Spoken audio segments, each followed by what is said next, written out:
ایک بوڑھے آدمی تھے نیو کراچی میں, جب میں مسجد میں امامت کیا کرتا تھا, یہ 2004 کی بات ہوگی, 4 یا 5 کی. تو ایک بوڑھے آدمی تھے, 60 سال ان کی عمر ہوگی, وہ مجھ سے ملنے کے لیے آئے. اچھا, میں اس وقت اپنی 4 شادیوں پہ کتاب لکھ رہا تھا, اور میں کہہ رہا تھا یہ ایک نکاح کی کثرت کا ایک نقصان یہ ہے کہ جہیز کی رسم بہت تیزی سے, سپلائی اور ڈیمانڈ ہے نا, سپلائی زیادہ ڈیمانڈ کم, تو عورت کی ویلیو گر گئی. جب ویلیو گر گئی تو انعامی اسکیمیں نکالنی پڑتی ہیں. پھر جیسے پیپسی کی بوتلیں زیادہ ہو جائیں, خریدنے والے کم ہو, تو پیپسی والے کہتے ہیں 4 بوتلوں پہ 1 فری. تو میں کہتا اب عورت کی ڈیمانڈ کم ہو گئی ہے نکاح کے حوالے سے, ویسے تو گرل فرینڈ کے حوالے سے بہت ڈیمانڈ ہے, نکاح میں ڈیمانڈ کم ہو گئی, تو اب لڑکی کا باپ کہتا ہے بھائی بیٹی سے شادی کر لو, double bed free, fridge free, الماری فری. تو یہ انعامی پیکج ہے. تو اس کا حل یہ ہے کہ ڈیمانڈ بڑھا دو سپلائی کے مقابلے میں. ہر آدمی جب زیادہ نکاح کرے گا تو پھر عورتیں کم پڑ جائیں گی. کیا خیال ہے؟ پھر عورت کی ڈیمانڈ کیا ہوگی؟ گرل فرینڈ کے لیے تو بندوں کو لڑکیاں ملیں گی نہیں, کیونکہ جب ان کو اچھے اچھے میاں مل رہے ہیں تو وہ پاگل ہیں کہ کسی کو بوائے فرینڈ بنائیں. وہ کہیں گے بھائی یہ تو وفا کرے گا, میاں وفا کرتا ہے نا, بوائے فرینڈ تھوڑی وفا کرتا ہے.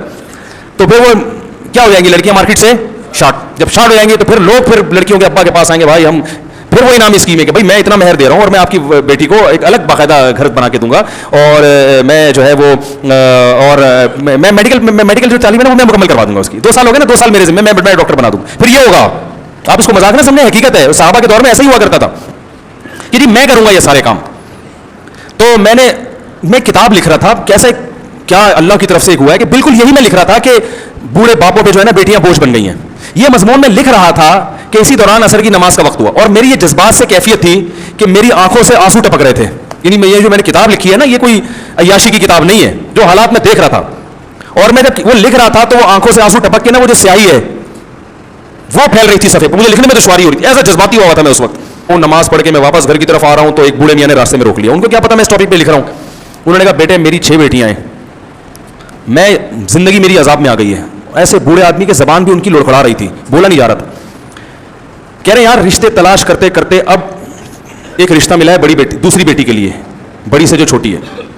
تو وہ کہہ رہے ہیں جہیز بھی میں نے انتظام کر لیا, مکان پہ میں نے برائے فروخت کی تختی بھی لگا دی ہے کہ یہ بھی بیچ کے میں جہیز اور جو بھی انتظامات کروں گا. لیکن بارات کا جو کھانا ہے اس میں وہ کم معیار پہ راضی نہیں ہو رہے. بارات میں بھی کھانا کھلا رہا ہوں لیکن معیار اتنا ہے کہ اگر میں نے اس بیٹی پہ یہ خرچ کر دیا تو دوسری بیٹیوں پہ کیا کروں گا میں.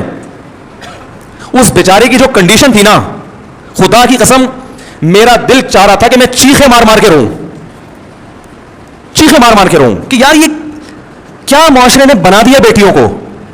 تو مجھے آ گیا غصہ. میں نے کہا کہ آپ کا جو یہ بے شرم داماد ہے یہ نہیں دیکھ رہا آپ کی غربت. تو انہوں نے کہا بیٹا اس کے پاس لڑکیوں کی کمی, بولو بھائی نہیں ہے. کہتے ہیں میں نے بڑی بیٹی کے معاملے میں یہ کیا تھا, جہیز بھی سب کچھ, بارات میں کھانا تھوڑا سا کم, یعنی ایک سنگل ڈش سے بریانی ہو جائے گی بھائی, کیوں میری جیب اجازت نہیں دے رہی تھی. تو رشتہ ٹوٹ گیا تھا اس بیس پہ. لڑکے والوں نے کہا تھا کہ ہم جب آئیں گے اور 1 ڈش ہوگی تو میرے دوستوں میں میرا معیار گر جائے گا, لوگ کہیں گے کہ میں کسی غریبوں سے شادی کر لی ہے. سمجھ میں آ رہی ہے بات؟ کہہ رہی ہے مصیبت سے ایک رشتہ ملا ہے, اب یہ بھی انکار کر دے گا, یہ بھی کیا کر دیں گے, انکار کر دیں گے.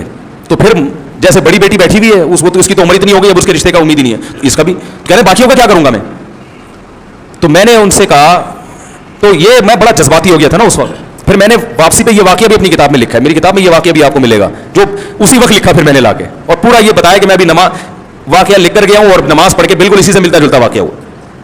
تو میں نے پھر ان کو کہا, وہی مجھے یہ میت والا واقعہ یاد آیا نا. میں نے کہا پھر آپ ایسا کریں, بارات کا کھانا کھلائیں, کہیں سے انتظام کرتے ہیں, اللہ نے ہمیں توفیق دی, ہم بھی کچھ کریں گے, اور ویسے کرنا چاہیے, بہرحال مدد تو کرنی چاہیے. مسئلہ یہ ہے کہ وہ انکار کرے گا, رشتے کے مسائل بہت ہیں, لڑکی والوں کو یہ منہ میں ہڈی دینی پڑتی ہے, ورنہ وہ اس سے بھی جاتے ہیں نا, اس گھر تو بسانا ہے اس نے. تو مجھے وہ کہنے لگے کہ کیا کروں. میں نے کہا پھر آپ ایسا کریں, میں ایک دم جذباتی ہو گیا, میں نے کہا آپ ایسا کریں, رشتے کا انکار تو آپ نہ کریں, کیونکہ یہ جیسا بھی ہے نہ ہونے سے بہرحال بہتر ہے, ورنہ بیٹی کو کہاں لے کے جائیں گے, وہ تو پھر خراب ہو جائے گی معاملہ اس کا. اور آپ کی عمر 60-62 سال عمر ہے, اللہ نہ کرے کل موت واقع ہو جاتی ہے تو 6 بیٹیاں بیچاری کیا کریں گی. لبرل لوگوں کے پاس تو اس کا حل یہ کہ جاب کراؤ, ان کو پڑھاؤ لکھاؤ اور انڈیپینڈنٹ کر دو. یہ پاگل پنے والی باتیں ہیں, صحیح ہے نا. نیچر کا کوئی آلٹرنیٹ نہیں ہے. آپ جاب کر رہے ہو لیکن روٹی نہیں کھا پا رہے اس پیسوں سے, وہ جاب کسی کام کی ہے, کیونکہ روٹی آپ کی باڈی کی ریکوائرمنٹ ہے. تو اسی طرح میرے بھائی آپ کروڑ پتی بن جائیں, لڑکی کے پاس شوہر نہ ہو جو اس کی فزیکل ریکوائرمنٹ بھی ہے اور اس کی مینٹلی بھی اس کو جو ہے وہ اس کو سپورٹ کرے گی, یہ چیزیں نہ ہو تو آپ کے پاس قارون کا خزانہ بھی ہو, وہ اس کا آلٹرنیٹ نہیں ہو سکتا. یہ بالکل ایسا ہی ہے جیسے آپ کے جاب کرو, پیسہ کماؤ مگر روٹی نہ کھاؤ. وہ کہہ رہا کس کام کی جاب ہے, مجھے میری بیسک ضرورتیں پوری کرنے کا موقع نہیں مل رہا اس سے, وہ میری پوری نہیں ہونی, تو میں نے اس جاب کا کرنا کیا ہے. میرے پاس کتنی خواتین ملاقات کے لیے آتی ہیں, ٹھیک ٹھاک پیسہ کما رہی ہیں, شادی نہ ہونے کی وجہ سے